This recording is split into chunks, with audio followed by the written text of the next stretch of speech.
Good afternoon, everybody, and welcome to the Israel Brief, brought to you by Lay of the Land.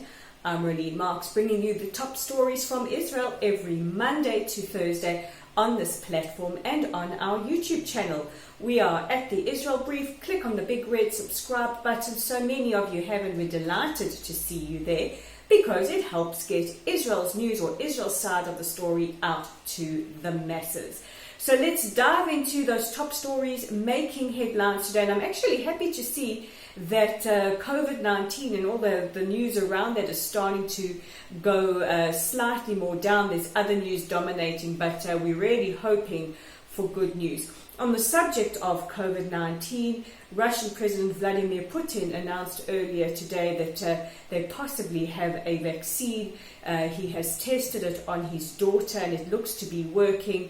And they will look to possibly trademark it and maybe roll it out in January. But we will see how developments go from there. Every country is in a race for that much coveted COVID-19 vaccine. But let's go to the south of Israel, where again fires raged across the south as a result of arson balloons sent from the Gaza Strip into southern Israel.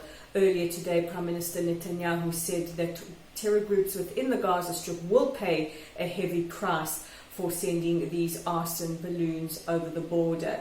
The IDF has attacked Hamas targets in the Strip and cells that have been caught putting these balloons together.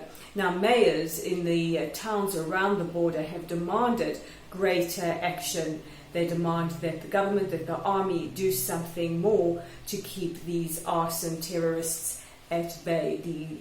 The fires caused by these arson balloons have destroyed hundreds of valuable dunams of agricultural land and natural reserve. And as a result, the IDF have also closed the crossings between Israel and the Gaza Strip. Looking more north to Lebanon, and the IDF have scaled back some of the reinforcements that were sent to the border just 2 weeks ago. But yesterday we had the news that the entire Lebanese government had resigned en masse. This is following protests that have broken out all over the country as a result of the blast that took place in Beirut last week that just decimated hundreds of thousands of homes, businesses, killed nearly 200 people and injured over 4,000.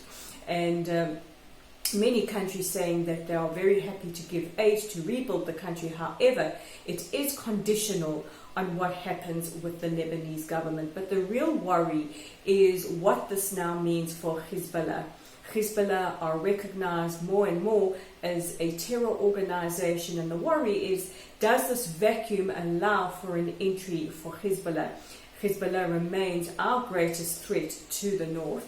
And very interesting hearing from opinion makers around the country today opining that Iran could be very wary about growing dissatisfaction for Hezbollah. What we have seen over the last couple of weeks is a growing voice of dissent against Hezbollah coming from Lebanese journalists and Lebanese people, and it's now reaching a full crescendo.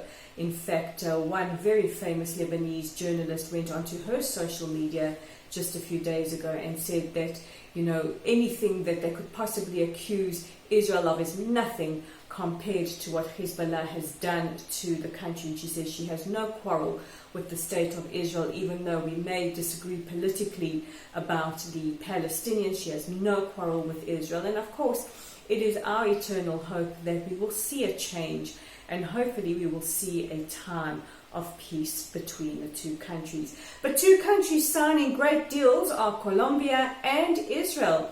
Yesterday it was announced that the South American country that has the third largest economy in South America signed a free trade agreement with Israel, and this would entail Colombia opening up an innovation office in Jerusalem, which is hugely symbolic. Jerusalem is the capital of the Jewish people, and hopefully this will lead to a lot of cooperation in science and technology, but also an increase in trade between the two countries. So we look forward to that and say gracias to Colombia. Those are the top stories making headlines today, but don't forget you can check out our content online at www.layoftheland.online. You can check out an article written by Neo Mofokeng. He very, very bravely details his struggle with mental health during the COVID-19 crisis and how he found help from an unlikely community. The Johannesburg Jewish community stepped in to help him when his own didn't. It's also up on Facebook. While you're there, give us a like, give us a follow, share our content. We love it when you do that. We're on Twitter at Lay of the Land 5. That's Lay of the Land with the digit 5. And we're on YouTube at The Israel Brief. So with the Tuesday edition of The Israel Brief, I'm Rolene Marks, wishing you good health and safety. We'll chat again tomorrow.